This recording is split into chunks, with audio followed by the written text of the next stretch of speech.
믿음의 기도를 구하면 산도 옮겨주신다라는 제목으로 같이 하나님의 말씀 나누도록 하겠습니다. 우리는 살아가면서 많은 일들을 겪습니다. 살다 보니까 우리가 마주하는 세상, 우리가 살아가는 세상이 항상 정의롭지만은 않습니다. 항상 또 공평하게 흘러가지도 않습니다.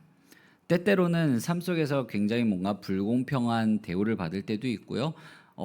정의가 실현되지 않는 그런 불의한 모습들, 그리고 불의를 행하고서도 잘 지내는 그런 사람들의 모습을 볼 때가 있습니다. 우리는 그 정의와 공의, 그리고 불의와 공평이 요동치는 세상에서 어떤 자세로 살아가야 할까요? 그리스도인들에게 필요한 자세, 이 요동치는 세상 속에서 우리에게 필요한 자세 중 하나는 뭐가 있냐면 용서의 자세가 필요합니다. 이 용서를 한다라는 것은요, 내 감정에 의해서 하는 것이 아닙니다. 내 감정과 내 생각과 상관없이 해야 하는 것입니다. 그리스도인들이라면 이 용서라고 하는 것을 내 의지로 행할 수 있어야 합니다. 그래서 용서는 그리스도인들에게 있어서 하나의 훈련이라고 말할 수 있습니다. 훈련이 잘된 군인들은요, 상황이 막 발생했을 때 반사적으로 막 몸이 움직여서 그 일들을 해 나갑니다. 이처럼 그리스도인들에게도 이 용서라고 하는 것은 반사적으로 나와야 되는 하나의 삶의 모습입니다.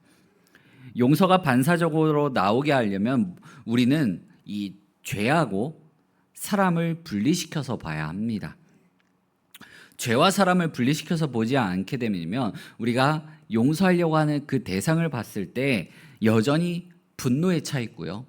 또 시기와 질투와 같은 감정 때문에 용서를 할 수가 없습니다. 감정에 사로잡혀 있는 상태에서 우리는 이제 상대방을 용서하려면 어떤 생각을 하게 되냐면, 이 분노가 가라앉아야지, 내 화가 좀 가라앉아야지 상대방을 용서할 수 있다라고 여깁니다.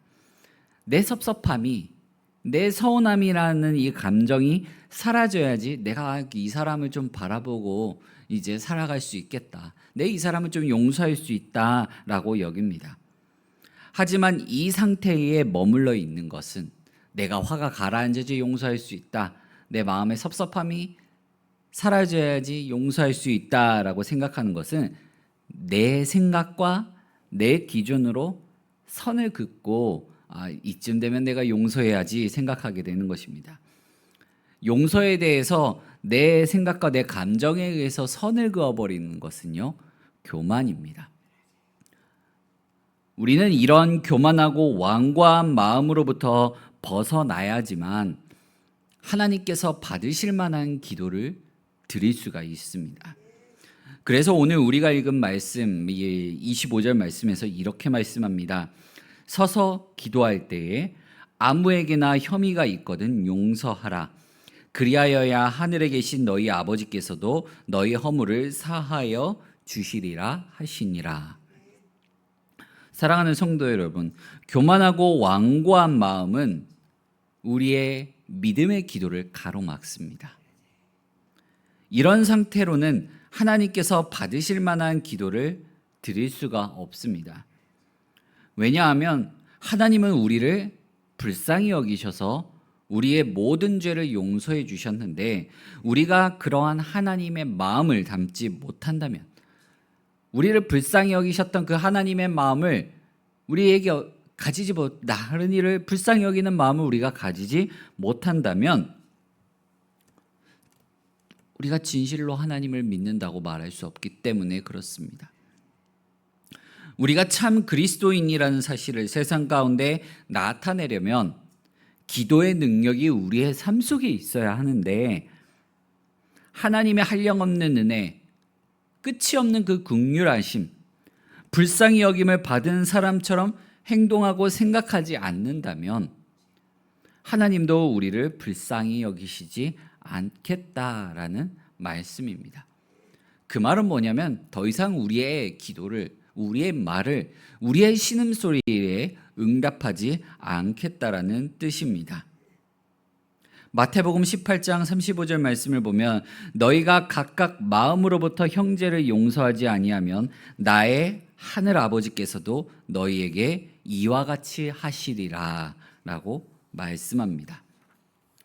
오늘 우리가 읽은 말씀을 보면 우리는 이 본문 말씀이 기도에 관한 것이지 않겠나라고 생각합니다.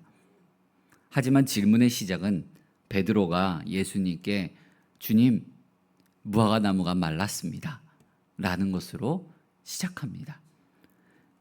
이러한 베드로의 질문에 예수님께서는 뭐라고 말씀하시냐면 하나님을 믿으라 라고 말씀하십니다. 예수님께서 이 무화과 나무를 저주하신 이유가 무엇이었을까요? 바로 열매 맺지 못한 이스라엘 백성의 모습을 보시고 열매 없는 모습을 저주하신 것입니다. 그 말은 뭐냐면 하나님께서는 항상 우리의 삶 속에 열매를 기대하신다라는 겁니다. 열매는 믿음을 통해서 나타납니다. 하나님을 향한 믿음을 통해서 나타나는 것이 바로 믿음입니다. 열매 맺는 믿음을 가르치시기 위해 믿음의 기도의 능력에 대해서 말씀하십니다.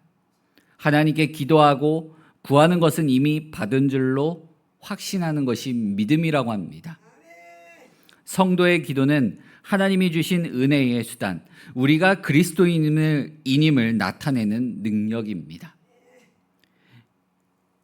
우리가 하나님의 백성으로서 능력을 나타낸다라는 것은 하나님을 믿는다는 겁니다. 기도는 하나님의 도우심을 의지하는 힘입니다. 기도는 믿음의 열매를 맺는 길입니다. 기도는 주님의 놀라운 능력이 내 삶으로 들어오는 통로입니다. 그러면 주님의 능력이 내 삶에 기도를 통해 들어왔다면 우리는 그걸 또 흘러내는 것입니다. 기도로 세상 가운데 하나님의 능력을 흘려내는 것입니다. 우리가 예수님을 온전히 믿고 의지하고 있음이 바로 우리의 삶과 다른 사람들의 관계를 통해 드러나는 열매로 보여지게 됩니다. 우리가 누군가를 용서한다는 것은 곧 모든 것을 주님께 맡기고 있음을 나타내는 믿음의 행동입니다. 바로 이 믿음으로 기도하라라는 것입니다. 우리가 하나님께 그런 긍휼하심과 은혜를 받았다라는 사실을 믿고 또 그러한 하나님의 성품을 내가 닮고 살아간다라는 것을 삶 가운데 나타내야 되는데 내가 다른 일을 품지 못하고 용서하지 못한다라는 것은 곧 하나님을 온전히 믿고 있지 못한다라는 것입니다. 하나님을 온전히 믿지 못하는 가운데서 드리는 기도는 하나님께서 받지 않으시겠다라는 말씀입니다. 삶의 열매와 기도는 항상 함께합니다. 사랑하는 성도 여러분, 우리 모두 기도 응답을 너무나도 절실히 바랍니다. 기도의 응답을 너무나도 절실히 바라지만 우리의 기도를 통해 하나님께서 우리는 더 강하고 아름답게 우리를 빚으시길 원하십니다. 그냥 우리가 말로만 하는 기도가 되길 원하시는 것이 아니라 우리의 기도대로 우리 삶 가운데에도 열매가 보여지기를 원하신다는 것입니다. 의심과 염려를 버리고 먼저 우리가 삶 속에서 용서를 실천하고 기도로 모든 것 위에 뛰어나신 하나님의 능력을 경험하고 다른 이들에게도 세상 사람들에게도 믿음의 사람의 모습을 나타내야 하는 것입니다. 그 가운데 하나님께서 기도로 응답하시리라 믿습니다. 우리의 모든 기도에 응답하시는 하나님의 능력을 통하여 우리가 살아계신 하나님을 증거했으면 좋겠습니다. 그 말은 우리 삶 속에 맺어지는 열매를 통하여 하나님이 증거된다는 것입니다. 사랑하는 성도 여러분, 삶 가운데 드러나는 열매로 말미암아 하나님 앞에 기도로 간구하며 나아가는 우리 모든 성도님들 되시기를 간절히 소망합니다. 우리 이 시간 함께 같이 기도하겠습니다. 이 시간 기도할 때 하나님, 내가 하나님의 마음을 담게 해달라고, 하나님 내 삶 가운데 열매 맺는 삶을 살아갈 수 있게 해달라고, 그래서 하나님 아버지 앞에 정말 이 기쁨의 기도를 올려드릴 수 있는 주의 자녀, 하나님의 백성이 될 수 있게 해달라고 우리 이 시간 함께 같이 기도하며 나아가겠습니다. 기도하시겠습니다.